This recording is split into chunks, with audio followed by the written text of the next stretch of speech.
Welcome to our channel KB360। ये है green olympiad का क्वेश्चन पेपर जिसको आज हम सॉल्व करेंगे।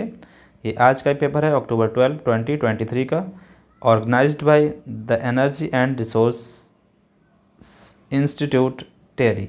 ठीक है, तो चलिए इसको सॉल्व कर लेते हैं। ये question paper standard 6 to 8 classes के लिए है ये। तो चलिए देखते हैं। इसका पहला क्वेश्चन है 51 दिख रहा है, लेकिन 50 जो क्वेश्चंस थे वो क्लास 4th और 5th के लिए थे। तो ये 6 और 8 के लिए 51 से स्टार्ट हो रहे हैं। तो पहला क्वेश्चन हमारा है, habitat means a dwelling place that provides food, water, air, shelter and other needs to the inhabitants. The plant and animal that live on land are said to live in the terrestrial habitat. Which among the following is not a terrestrial habitat. आप सभी को पता है habitat क्या होता है, जहाँ पर हमें फूड, वाटर, एयर, शेल्टर ये सारी चीज़ें मिलती हैं। किसी भी इनहेबिटेंट को उसको हैबिटेट बोलते हैं।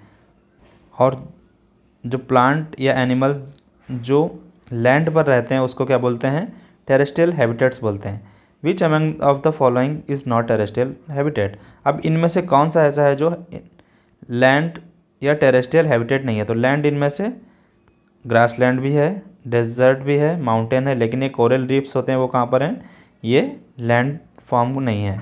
तो ये क्या है, ये टेरेस्ट्रियल नहीं है। नेक्स्ट है, a lion lives in open plains that thick brush and dry thorns forest and is a strong animal that can hunt herbivores. What is the scientific name of a lion. तो जो lion है उसका scientific name आपको बताना है। तो lion का scientific name है पैंथेरा लियो। नेक्स्ट है, biosphere is also known as. Biosphere को किस और क्या बोल सकते हैं, food supporting zone on the earth, life supporting zone on the earth, resource supporting zone on the earth, energy supporting zone on the earth. तो ये है life supporting zone on the earth. Next है, waste segregation can be defined as the process of identifying, classifying, dividing and storing garbage and waste produce in an effort to reduce, reuse and recycle material. What is the color of the dustbin designated to collect organic waste? तो simple सा question यहाँ पर ये पूछा है कि organic waste के लिए कलेक्ट करने के लिए कौन सा कलर का डस्टबिन यूज करना चाहिए। तो यहाँ पर है होना चाहिए ग्रीन। आंसर ग्रीन सही है। नेक्स्ट है, grey water is waste water that originate from household plumbing activities. Household plumbing activities से ग्रे वाटर बर्बाद होता है। Which of the following does not fall under grey water. इनमें से आपको बताना है कौन सा ऐसा है वाटर जो ग्रे वाटर के अंडर में नहीं आता है। वॉश बेसिन डिस्चार्ज आता है, शॉवर डिस्चार्ज आता है, वॉशिंग मशीन डिस्चार्ज आता है, लेकिन टॉयलेट डिस्चार्ज ये ग्रे वाटर में नहीं आता है। नेक्स्ट है question, when the concentration of rain has a pH value less than 5.5 it is said to be acid rain. Which pollutants are known as cause acid rain। आपको बताना है acid rain कौन कौन से पॉल्यूटेंट्स के कारण होता है। तो वो होता है nitrogen oxides and sulphur oxide. इन दोनों के जो ऑक्साइड्स होते हैं उनसे क्या होता है, ये जो पॉल्यूशन होता है उससे क्या बन जाता है, रेन, एसिड रेन होती है।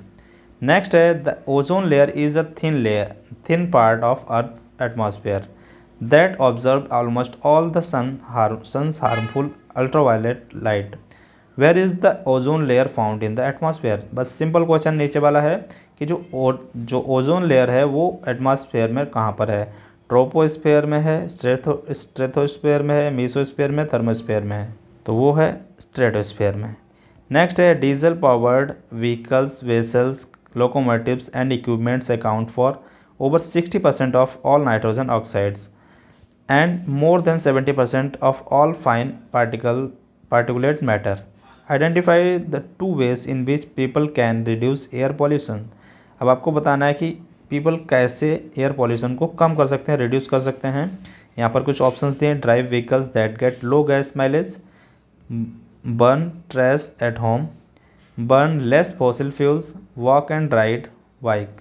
तो ये वाला सही है, क्योंकि हम अगर फॉसिल फ्यूल्स को कम करेंगे यूज, उनको बर्न करना, और बाकी वॉक करेंगे और राइड करेंगे बाइक, तो हम क्या कर सकते हैं, साइकिल का यूज करेंगे तो हम इसको कम कर सकते हैं। Create major forest fires, use CFCs ये नहीं है, ये भी नहीं, तो ये हमारा बी वाला सही है। नेक्स्ट है air pollution consist of chemicals और particles in the air that can harm the health of human, animals and plants. Which one of the following is the cause of air pollution. सबसे पहले air pollution को defined किया गया, बाद में इसमें एक क्वेश्चन पूछा है which of the following is the cause of air pollution. Air pollution का कॉज कौन सा है? Transport, emission, burning of fossil fuels, forest fires. ये सारे के सारे क्या हैं? सारे के सारे कारण हैं किसका? एयर पॉल्यूशन के। तो आंसर हमारा हो जाएगा all of the above option. Which of the following is not a hazardous waste. तो आपको बताना है नीचे जो ऑप्शंस दिए गए इनमें से कौन सा ऐसा वेस्ट है जो हैजार्डस नहीं है। Acid, paint, pesticide. तो अब देखते हैं, एसिड अगर आप कहीं डाल दोगे तो क्या होगा? एसिड से किसी को भी नुकसान हो सकता है, हार्मफुल हो सकता है किसी के लिए। पेंट हम अपने घरों में यूज़ करते हैं, क्या ये होगा? नहीं होगा। पेस्टिसाइड इससे भी होता है, तो ये इनमें से ऑप्शन हमारा केवल बी सही है, जो क्या है? एक हैजार्डस वेस्ट नहीं है। नेक्स्ट है the incandescent light bulb work on the principle of incandescence. What is meant by the term incandescence? जो incandescent लाइट बल्ब होते हैं वो incandescence के प्रिंसिपल पर वर्क करते हैं। अब आपको बताना है incandescence होता क्या है। What is meant by the term incandescence? तो ये होता है, तो incandescence होता है क्या? incandescence में जब किसी भी ऑब्जेक्ट को हम जब गर्म करते हैं, उसको हीट देते हैं, उससे जब लाइट प्रोड्यूस होती है तो उसको इनकैंडेसेंस बोलते हैं। तो लाइट प्रोड्यूस्ड बाय हीट, ये हमारा ऑप्शन सही होगा। नेक्स्ट है renewable energy is energy derived from natural sources that are replenished at higher rate than they are consumed. Which renewable resource is use to produce hydro electric power.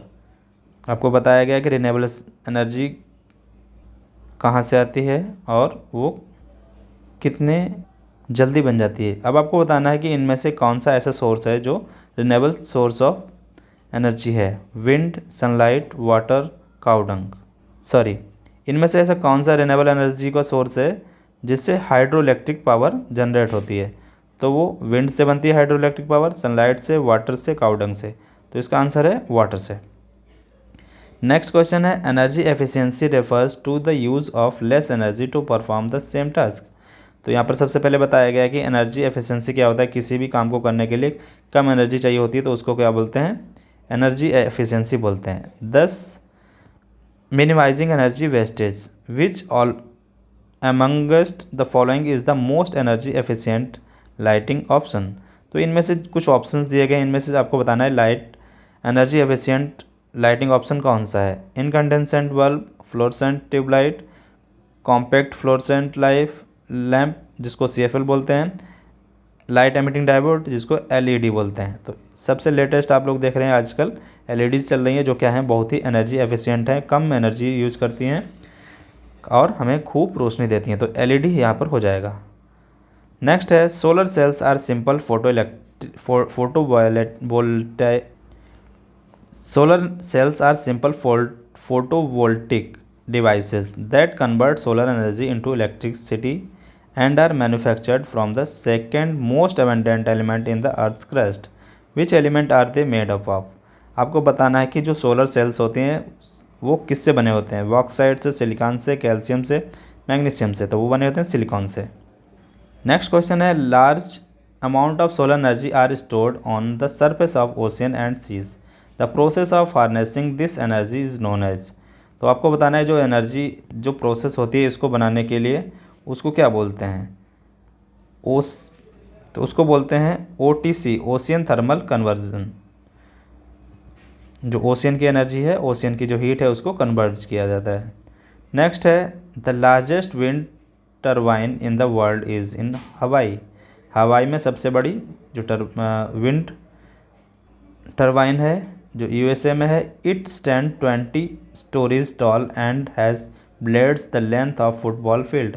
जो कि बहुत ही लंबी है, जिसकी हाइट क्या है? 20 स्टोरीज है, और उसकी जो ब्लेड्स हैं उसकी लेंथ कितनी है? फुटबॉल फील्ड के बराबर है। In a windmill mechanical energy transport. अब आपको बताना है जो एनर्जी मैकेनिकल एनर्जी है उसको किस में फॉर्म किया जाता है, मैकेनिकल एनर्जी को किया जाता है इलेक्ट्रिकल एनर्जी में। नेक्स्ट क्वेश्चन है हमारे पास, geothermal energy is the heat energy from earth crust which originates from the formation of the plant and from the radioactive decay of the materials. What are the two advantage of geothermal energy. तो geothermal energy को के advantage क्या हैं। It is cheap and polluting, क्या ये cheap और polluting है। तो ये तो हो नहीं सकता, पॉल्यूटिंग होगी तो हमारे लिए कोई एडवांटेज नहीं है। It is expensive and polluting, polluting कहीं भी है तो हमारे लिए एक्सपेंसिव ही होगी, डिसएडवांटेज ही हो सकता है। It is cheap and non polluting, ये चीप है लेकिन नॉन पॉल्यूटिंग है। चीप और नॉन पॉल्यूटिंग है तो अच्छा हो जाएगा, लेकिन it is expensive and non polluting, यहाँ पर ये है नॉन पॉल्यूटिंग है, थोड़ा सा एक्सपेंसिव है सोलर एनर्जी से भी, लेकिन ये वाला सही होना चाहिए मेरे हिसाब से। बाकी अगर बुक में अगर आपके ये दिया है तो ये हो सकता है, लेकिन मेरे हिसाब से ये वाला सही होना चाहिए। नेक्स्ट है hydro electric, geothermal and wind and solar energy are which type of energy sources. तो ये हैं रिन्यूएबल सोर्सेज हैं। नेक्स्ट है the wind, the sun and the earth provide renewable sources of energy. These energy source naturally renew or replenish themselves. Which of the following is not renewable energy resource? तो हमने देखा wind है, सन है, wind सन और अर्थ हमें क्या होते हैं, हमें रिन्यूएबल सोर्स ऑफ एनर्जी हैं। अब इनमें से आपको बताना है इनमें से कौन से ऐसी रिसोर्स हैं जो रिन्यूएबल एनर्जी रिसोर्स नहीं हैं। Tide, uranium, moving water. तो टाइड ये तो रिन्यूएबल है। यूरेनियम क्या होता है, ये हमारे अर्थ के अंदर पाया जाता है और ये नॉन रिन्यूएबल है। मूविंग वाटर भी रिन्यूएबल है, तो इसमें हमारा बी ऑप्शन सही है। नेक्स्ट है about 3% of the total power consumption in India comes from nuclear power plants. How many nuclear power plants are there in India. तो इंडिया में कितने न्यूक्लियर पावर प्लांट्स हैं ये आपको बताना है, तो वो 7 है। पावर प्लांट्स की बात करें तो 7 है, और पावर न्यूक्लियर रिएक्टर की बात करें तो 22 हैं। तो यहाँ पर पावर प्लांट की बात की गई तो वो 7 है। नेक्स्ट है when is the green consumer day celebrated. Green consumer day कब सेलिब्रेट किया जाता है इंडिया में, सॉरी इंडिया में नहीं है, इंटरनेशनल लेवल पे होता है। तो ये सेलिब्रेट किया जाता है 28 सितंबर को। नेक्स्ट है which of the following actions would not help agricultural sector to become good for people and the environment. इनमें से नीचे जो दिए गए हैं इनमें से कौन से ऐसे एक्शंस हैं जो एग्रीकल्चर सेक्टर और ह्यूमन की जो हेल्थ है ह्यूमन के लिए और एनवायरमेंटल के लिए सही नहीं है। तो using chemical fertilizers, using organic manure, using vermicompost. तो वर्मी कंपोस्ट भी सही है, ऑर्गेनिक मैन्योर भी सही है, but using chemical fertilizers is very dangerous. तो ये हमारे लिए ये ऑप्शन सही होगा यहाँ पर। नेक्स्ट है lemons are considered one of the world's healthiest food. One lemon contains the daily recommendation dose of vitamin C, cleanses the liver and boosts immunity. Name the acid found in the lemon. तो सबसे पहले आपको जो lemon में क्या पाया जाता है, विटामिन सी पाया जाता है, और इतना पाया जाता है कि ये पूरी जो भी डोज हमारे लिए विटामिन सी की चाहिए होती है एक दिन के लिए वो पूरी करता है। अब आपको बताना है जो लेमन खट्टा होता है, सोर होता है, इसमें कौन सा एसिड पाया जाता है। तो citric acid, acetic acid, sulphuric acid, boric acid. Option हमारा है सिट्रिक एसिड, ये सही है। नेक्स्ट क्वेश्चन है the green skill development programme GSDP of the ministry of environment, forest and climate change is an initiative to enable India's youth to get gainful employment and or self-employment. Which amongst of the following can be identified as the direct green skill? तो आपको नीचे बताना है इनमें से कौन सी ऐसी skill है जो डायरेक्ट ग्रीन स्किल है। Organic farming, carpentering, driving, plumbing. तो जो ऑर्गेनिक फार्मिंग है वो क्या है, डायरेक्ट ग्रीन स्किल है। नेक्स्ट क्वेश्चन देखते हैं the sustainable development goals SDG are a call to action to end poverty, inequality, protect the planet, and ensure that all people enjoy health, justice, and prosperity. How many SDGs are there in total? सबसे पहले बताया गया SDGs क्या हैं, तो वो होते हैं सस्टेनेबल डेवलपमेंट गोल्स, ठीक है। उसके बाद आपको बताया कि ये क्यों बनाए गए हैं। ये इसलिए बनाए गए हैं जिससे कि लोगों को पॉवर्टी, इनइक्वलिटी ये ख़त्म की जा सकें, साथ में प्लेनेट को प्रोटेक्ट किया जा सके, और साथ ही सारे के सारे लोगों में क्या हो, प्रॉस्पेरिटी हो, जस्टिस मिले और सभी को अपनी हेल्थ का एन्जॉयमेंट कर सकें। इसलिए इनको ये गोल्स बनाए गए हैं, सस्टेनेबल डेवलपमेंट गोल्स।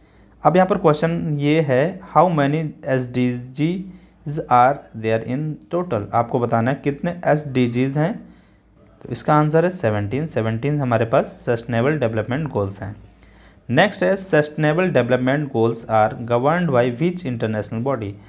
अब यहाँ पर ऊपर हमने देखा सस्टेनेबल डेवलपमेंट गोल्स के बारे में पढ़ा, वो 17 है, लेकिन अब बताना है कि जो ये गोल हैं किसके द्वारा गवर्न किए जाते हैं। इंटरनेशनल बॉडी का नाम बताना है, यूनाइटेड नेशंस के द्वारा, लीग ऑफ नेशंस के, G20, UNFCCC इसके द्वारा। तो ये इसका आंसर होगा हमारा पहला ऑप्शन सही है, यूनाइटेड नेशंस।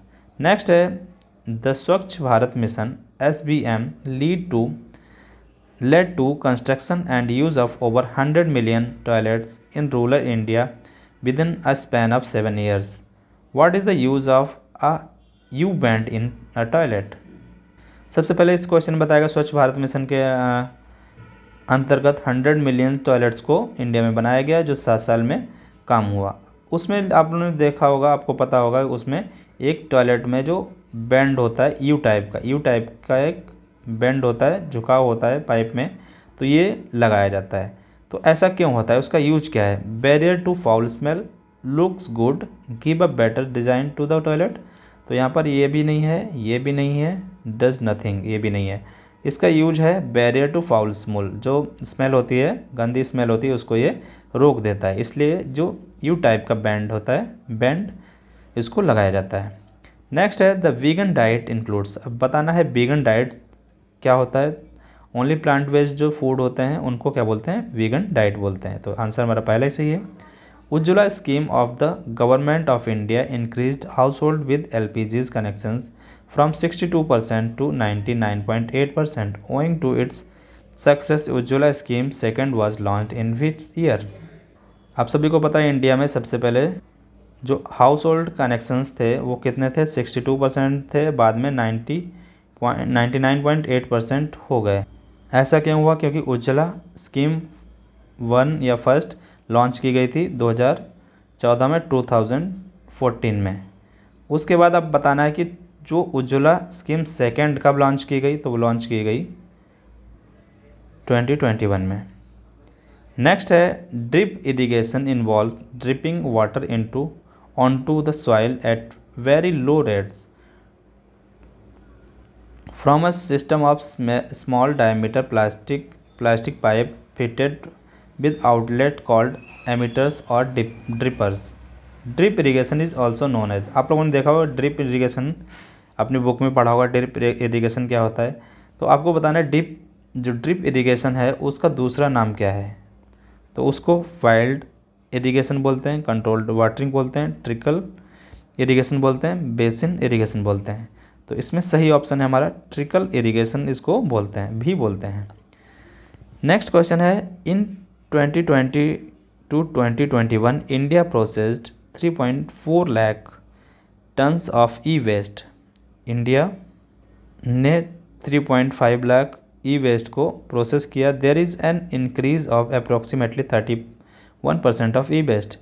इसमें 31% ई वेस्ट कितना हो गया, बढ़ गया। एवरी ईयर, हर साल 31% ई वेस्ट बढ़ा है। Which of the following items can be categorise as e waste. अब आपको बताना है, नीचे कुछ ऑप्शंस दिए गए हैं, उसमें बताना है कौन से एग्जाम्पल्स हैं ई वेस्ट के।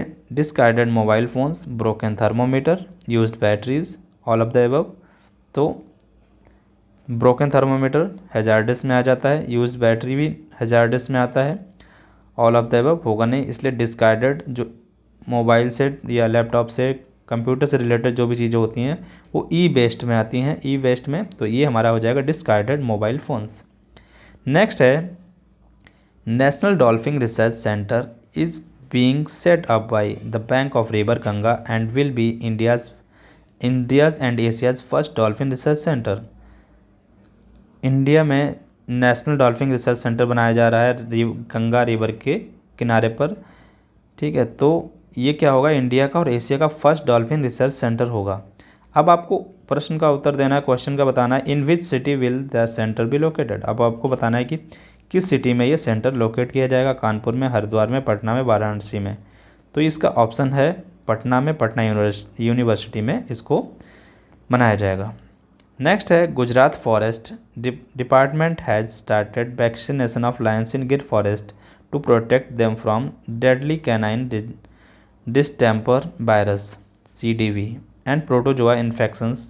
Is Gir forest the only natural home of the Asiatic lion in India? तो गुजरात फॉरेस्ट डिपार्टमेंट ने क्या किया है, जो कुछ गिर फॉरेस्ट में लायंस हैं उनको क्या किया है, उनको वैक्सीनेट किया गया है। अब आपको क्वेश्चन ये पूछा गया है कि जो गिर फॉरेस्ट है क्या एक ऐसी नेचुरल जगह है जहाँ पर एशियाटिक लायन का होम, एशियाटिक लायन का, शेर का जो होम है, नेचुरल होम, क्या वो गिर फॉरेस्ट ही है? तो इसका आंसर है yes, it is true. Next है नेशनल ग्रीन ट्रिब्यूनल NGT की फुल फॉर्म अगर आपसे कोई पूछता है तो national green tribunal. As per the NGT act is specialised judicial body equipped with expertise solely for the purpose of adjudicating environmental case in the country. When was the NGT established? तो NGT कब form किया, established हुआ? वो हुआ था 2010 में, 2010 यानी 2010 में। इन विच ईयर वॉज द स्वच्छ भारत मिशन 1 लॉन्च्ड? किस साल में स्वच्छ भारत मिशन 1 लॉन्च किया गया? तो वो लॉन्च किया गया था 2014 में, 2014 में 2 अक्टूबर को स्टार्ट किया गया था ये। नेक्स्ट है which place in India receives the world's highest rainfall?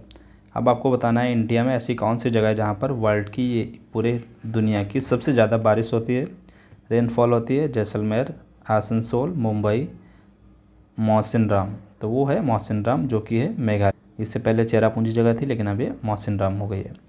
The global emission by wait के अकॉर्डिंग बोला गया है, global emission of the primary pollutant from natural resource is maximum in case of which of the following options. आपको बताना है primary pollutant जो natural resources हैं वहाँ से प्राइमरी पोल्यूटेंट ऐसा कौन सा है जो सबसे ज़्यादा पॉल्यूशन करता है? तो वो है कार्बन डाइऑक्साइड। नेक्स्ट है in India hot and dry winds known as blow during the day in the summer. हमारे इंडिया में क्या होता है, समर में क्या होता है, हॉट और ड्राई जो विंड चलती हैं उनको क्या बोला जाता है?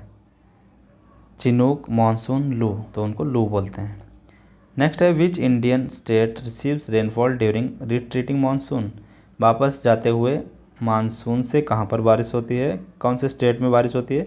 तो वो तमिलनाडु और आंध्र प्रदेश में जब मानसून वापस जा रहा होता है तब यहाँ पर बारिश होती है।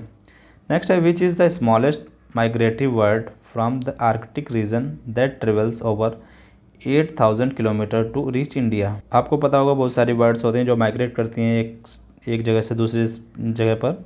तो हमारे यहाँ पर भी एक बर्ड है आती जो आर्कटिक रीजन से आती है, जो 8000 किलोमीटर उड़कर इंडिया पहुँचती है। उस बर्ड का नाम बताना है। Pelican, little stint, hummingbird, Siberian crane.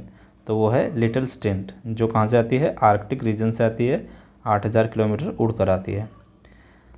The severe floods in Assam in 2022 और इन महाराष्ट्र इन 2021। बहुत ही खतरनाक जो बाढ़ आई हैं कहाँ पर, असम में 2022 में, महाराष्ट्र में 2021 में। Are a few examples of flash floods. ये फ्लैश फ्लड्स का एग्जाम्पल्स हैं। What is the cause of flash floods in India? अब इनका कारण क्या है आपको ही बताना है। एक्सेसिव रेनफॉल, बहुत ज़्यादा रेनफॉल होना। अ डैम और लेवी फेलियर, डैम का फेलियर, डैम का टूट जाना। Sudden release of water held by an ice jam, किसी भी आइस जैम के द्वारा वाटर का रिलीज होना। तो ये सारे के सारे क्या है, रीज़न है जिससे क्या होता है, फ्लैश फ्लड्स आ जाती हैं। तो ऑल ऑफ द अबव सही आंसर होगा हमारा। नेक्स्ट क्वेश्चन है where is the only confirmed active volcano located in India, Indian subcontinent. Indian subcontinent में कौन सा ऐसा वॉल्केनो है जो एक्टिव है, तो वो है बैरन आइलैंड। और कहाँ पर है वो, वेयर पूछा गया कहाँ पर, वो अंडमान आइलैंड में है। नेक्स्ट है which is the correct measurement of the Indian coastline. अब आपको बताना है इंडियन कोस्ट लाइन की करेक्ट मेजरमेंट क्या है, वो है 7516.6 किलोमीटर। ये जो है पूरी कोस्ट लाइन है इंडिया की, सब वो है। नेक्स्ट है the northern plains are form due to the alluvial deposits from which of the following rivers. जो इंडिया के जो नॉर्दर्न प्लेन्स हैं वो किन किन रिवर्स के द्वारा बनाए गए हैं, उनके द्वारा जो मिट्टी लाई है उनके द्वारा बनाए गए हैं। तो गंगा, इंडस, ब्रह्मपुत्र, ये तीनों के द्वारा जो एल्यूवियल सॉइल लाई गई है उसके द्वारा ही जो ये सारे के सारे प्लेन्स बने, इसलिए ऑप्शन हमारा हो जाएगा D, all of the above options. Which of the following island are coral island whose coral reserve are also endangered due to the water pollution। तो इंडिया में बताना है आपको कौन से आइलैंड हैं जो कोरल आइलैंड हैं। तो लक्षद्वीप आइलैंड हैं जो कि क्या हैं, एंडेंजर्ड हैं due to water pollution. Water pollution बढ़ रहा है इसलिए वो डेंजर में है, खतरे में है, ख़त्म हो रहा है। Which of the following statement shows interdependence of plant and animals. इनमें से कौन सा ऐसा स्टेटमेंट है जो एक दूसरे के डिपेंडेंसी को बताते हैं। Animal and plants can not live without each other as they both depend on water to survive. तो एनिमल और plants can not live without each other, they both depends on water to survive.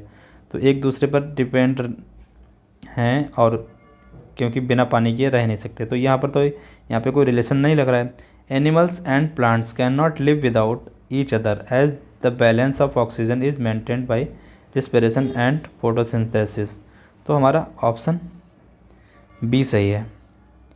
Next है why dash the government of India Jal Jeevan mission is envisioned to provide safe and adequate drinking water through individual household tap connection to all household in rural India। India की जो government है उसके द्वारा एक लक्ष्य रखा गया जल जीवन मिशन का, एक मिशन है जो जिसमें क्या है कि जितने भी लोग हैं उनको क्या होगा, house hold tap water connection होगा हर किसी घर में, हर किसी रूरल इंडिया के जो भी गांव हैं वो हर जगह वहाँ पर पानी पहुँचेगा। तो वो मिशन की जो कब तक सोचा गया है कि ऐसा कब तक हो जाएगा, तो वो है 2024 तक ऐसा माना जाएगा कि सबको ये रूरल एरियाज़ में पानी पीने लायक मिल जाएगा। नेक्स्ट है water traditional water conservation structure prevalent in western India known as. तो आपको बताना वेस्टर्न जो इंडिया है वहाँ पर ट्रेडिशनल वाटर कंजर्वेशन के कौन कौन से स्ट्रक्चर्स को बनाया जाता है। पॉन्ड, स्टेपवेल, बाउली, ड्रिप इरिगेशन, जाबुआ और रूजा। तो वो है स्टेपवेल और बाउलीज वहाँ पर बनाई जा रही हैं पहले से ही, तो ये हमारा ऑप्शन सही है। Which of the following can exist in all state of matter solid liquid and gas. तीनों में कौन सा वाटर, सोडियम, हाइड्रोजन, ऑक्सीजन, इनमें से ऐसा कौन सा जो सॉलिड लिक्विड गैस तीनों में पाया जाता है, तो वो है वाटर। वाटर क्या होता है, सॉलिड भी होगा आइस हो जाएगा, लिक्विड होगा तो वाटर, गैस होगा तो वाटर वेपर्स।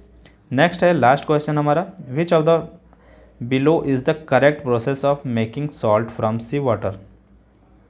अब आपको बताना है इसमें से कौन सा ऐसा ऑप्शन है जो सॉल्ट बनाया जाता है सी वाटर से, कौन सी प्रोसेस सही है। The sea water is collected in shallow beds dug in the sand, water is allowed to dry in the sun, after the water dries the salt remains on the ground. तो आपको देखना है दूसरा option है the sea water is stored in huge glass containers. Sea water को बड़े से glass container में रखा जाता है and packed till the water evaporate, और वहाँ से पानी उनका उड़ा दिया जाता है। The container lids are opened and salt is collected. फिर इसमें जो भी उसका जो वाटर होता है वो एवेपोरेट हो जाता है और कंटेनर में केवल सॉल्ट बचता है, उनको कलेक्ट कर लिया जाता है। तो इसमें बताना है ऑप्शन कौन सा सही है, बोथ ए और B, none of the above. तो ऑप्शन हमारा पहला सही है, ये वाला। तो ये था आज का पेपर। आई होप आप सभी को समझ में आ गया होगा। पढ़ते रहिए, मिलते हैं नेक्स्ट वीडियो में। Thank you.